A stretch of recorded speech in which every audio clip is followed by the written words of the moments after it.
the citizens of Oriade village began to dance and jubilate in the rain. After all, some children had never seen rain since they were born. Babatunde, the village rainmaker. The village of Oriade was once one of the most prosperous villages in the ancient Yoruba kingdom, and its success was due to the bravery and wisdom of its king, Oba Adetunji. Oba Adetunji wasn't just another king who sat on the throne and commanded his army of warriors to go to war. Oba Adetunji was the kind of king who led his men into battle and conquered many villages in the ancient Yoruba kingdom. However, as domineering as his army was, Oba Adetunji was known for his kindness and love for the common person. Oba Adetunji was loved and respected by everyone in his village, as he was a capable warrior and leader in his village and across the ancient Yoruba kingdom. Oba Adetunji used to have 2 wives, but the first queen, Olori or Yayemi, died after her illness, and only Olori Aduke remained. However, the death of the king's elderly wife was not the only problem the king had. For the past 5 years, the village of Oriade had suffered an endless drought. The once fertile land of Oriade had now turned to cracked earth. Crops withered and hope dwindled in the village. In the first year of the drought, the village oracle spoke of a prophecy that said a savior who was a stranger from another land would bring rain to the once fertile and prosperous Oriade. 5 years had passed and the situation in Oriade only worsened. The village oracle died in the 3rd year of the drought, and most of the villagers in Oriade no longer believed in the arrival of the savior, a stranger.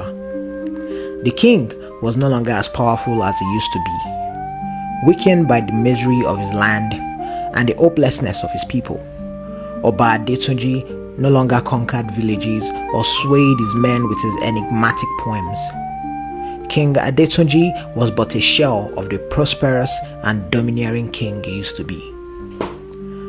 On one quiet afternoon, as it usually is in the village of Oriade, 3 strangers walked into the village. The strangers were a father, a mother, and a 4-year-old son. They were worn and weary from their journey, and it looked like they would not survive another day on the dangerous path to the next village. An old woman called Iyagba took pity on these strangers and asked them to come into her home for the night. The strangers identified themselves as Akomu and Ajike, and their son's name was Babatunde. They told the old woman that they had eloped from their village because there was a brutal war and they wanted to protect their child. Iyagba decided to take them in permanently after seeking permission from the king. On a quiet afternoon, 1 year after Iyagba took Babatunde and his parents in, Babatunde was playing outside with sand and he started to sing, "Rain, come to play. Rain, come to play. I'm all alone in this village. Please, rain, come to play." The sky began to turn dark like it was about to rain, and the wind began to blow heavily. Ajike, Babatunde's mother, ran swiftly outside to pick up her child and told him to stop singing. She told him he had incredible power and must promise that he would never say anything related to rain while in the village. Babatunde nodded his head and continued playing with the sand. Babatunde was unaware of the consequences of his actions and the extent of his powers, but his mother knew just how powerful her son was. She stood looking at him as he played, and her mind flashed back to when he was a little younger, and he mistakenly said he missed the rain and wanted the rain to fall. There was a heavy downpour of rain in their village for 3 days, and many people lost their crops to the flood.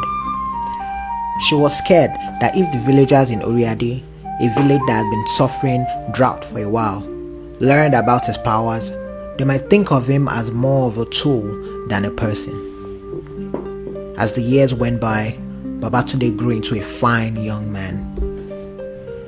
He would quietly run to the outskirts of the village and call for rain to pour down for a while. He dug out a well from which passers-by could fetch water and continue to help people while hiding his powers from the villagers. One day, the queen and her guards were walking by Babatunde's parents' house when she suddenly collapsed. Babatunde was the only one at home at the time, and 12 years had passed since he almost summoned rain in the village. He had grown into a capable young man who learned how to use herbs to heal from Iagba and how to fight and hunt from his father. Babatunde quickly ran to where the queen was and told her guards he could help her. They hesitated at first, wondering what a young man like him could do to save the queen.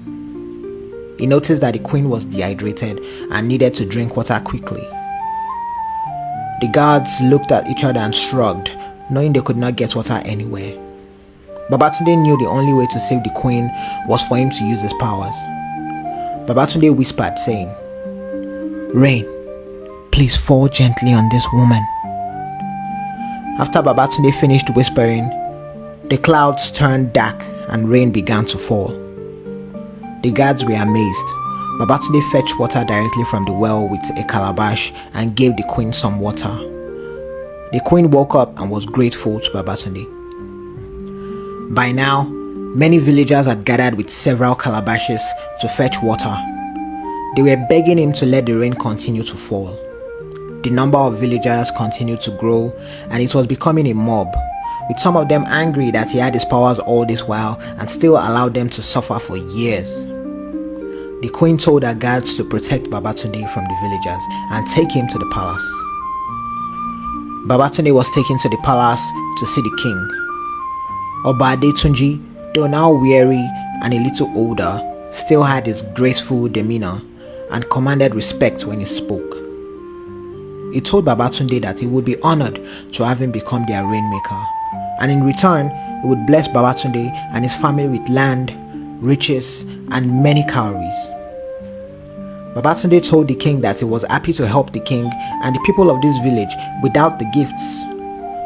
But the king insisted that he collected the gifts. Babatunde agreed and closed his eyes before whispering, saying, "Please, rain, come again to this land to bless these people with the fruits of their labor and an easy land to till." The clouds turned black as lightning began to strike. Thunder followed almost immediately, and rain fell across the entire Oriade village. The citizens of Oriade village began to dance and jubilate in the rain. After all, some children had never seen rain since they were born. The king smiled at Babatunde and told him that he would fulfill all the promises he made to him. 2 years passed, and Babatunde became Oriade's beloved rainmaker. His efforts as a rainmaker helped bring prosperity and joy to the land. His only request was that the villagers of Oriade be kind to their neighboring villages and give away as much water and farm produce as possible to help those in need. Due to the nature of Babatunde's work for the king and the people of Oriade, he spent a lot of time in the palace. The king had only one daughter, and she was very beautiful and had been the object of many suitors for many years. However, she only had eyes for Babatunde, and Babatunde also only had his eyes on her, even though many beautiful women came to him with advances every day. No one in the palace knew that the princess was courting Babatunde, but Babatunde's parents knew all along, since the princess always visited Babatunde at his parents' house. One day, Princess Adekemi tried sneaking out of the palace to meet Babatunde, but the queen followed her and saw the princess and Babatunde in a romantic embrace.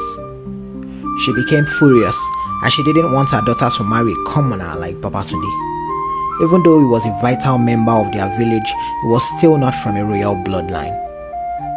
The queen vowed to make sure that Babatunde and the princess didn't end up together as a couple.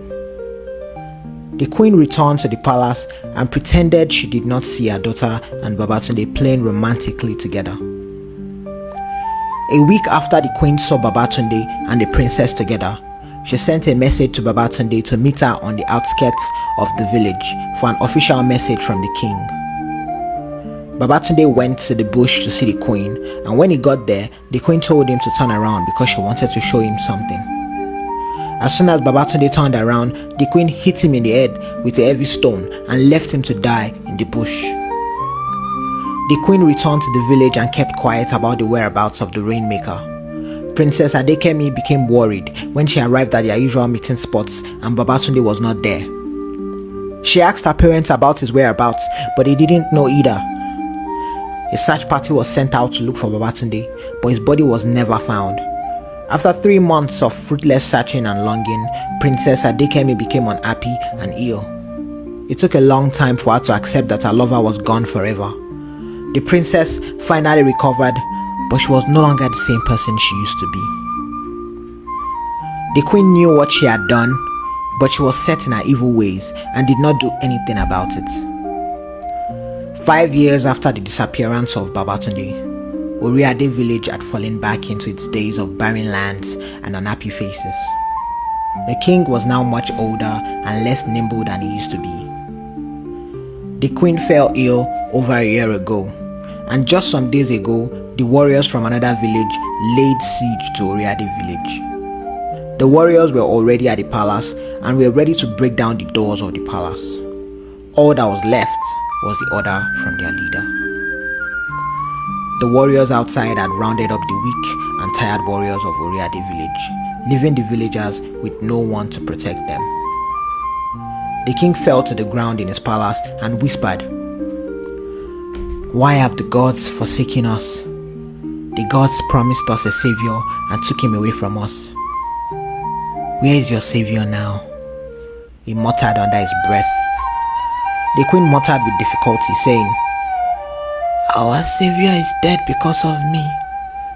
The king was unsure if the queen was hallucinating or telling the truth. "Why do you speak like this, my queen?" The queen replied, "Forgive me, my king and my daughter, but what I am saying is true." The palace door flew open as the leader of the warriors from the neighboring village stepped into the room. The king drew his sword and put the princess behind him. The leader of the attacking warriors removed his helmet to reveal his face. Alas, it was Babatunde, the long-lost rainmaker that everybody thought was dead. The queen was surprised. But how? Adekemi was very happy to see Babatunde. The king, on the other hand, was confused. "Please, can someone tell me what is happening here?" the king said. Babatunde smiled and said the queen needed to confess her sins for everything in the land to return to normal. Weakly, the queen said, "I killed Babatunde, or at least I thought I did, because I didn't want a commoner to marry my daughter. Also, I am the one that poisoned Olori Agba, so that I can be the only queen in the palace." Babatunde told them that the elder queen was from a long line of river priestesses who were called the children of the river. The death of the first queen is the reason the land had been plagued by drought for 10 combined years. The king, still stunned, asked, "But how did you survive?" Babatunde told them how a hunter from the neighboring village found him half dead and nursed him back to life. He told them he owed the hunter his life. The hunter did not know that he didn't just save a commoner, he saved the life of the heir to the king of his village. It turned out Babatunde was the son of the king and queen of Iremo village. The parents who raised him were people whom the king and queen trusted with the task of taking care of him, but they lost contact with them after the war. Babatunde's adoptive parents used to work at the palace in Iremo. The king ordered them to take care of him like he was their own and only tell him about his origin when he came of age and could take his village back from the invaders. Babatunde's full name was Adewaja Babatunde, and he was the sole heir to the crown in his village, Iremo. Babatunde raised his hand and called on rain to cleanse the land and wash away the sins of the queen. The cloud turned dark and rain immediately started to fall. Babatunde went down on his knees and asked for the hand of Princess Adekemi's hand in marriage. The king was happy to give his daughter to a worthy man like Babatunde. With tears in her eyes, Adekemi stretched her hand and said, "Yes, Babatunde, my love, my rainmaker, my king, I will marry you." They embraced, and the people of Oreade village rejoiced as rain poured. The queen was banished into the evil forest, never to return. Babatunde's destiny, born of war and revealed by hope, brought rain, redemption, and a love that defied all odds. The end.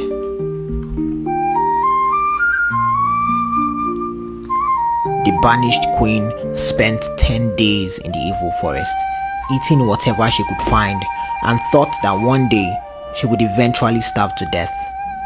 She continued walking through the forest until she met a spirit that told her that it was impressed with her wickedness and could help her plot a revenge against Babatunde and King Adetunji.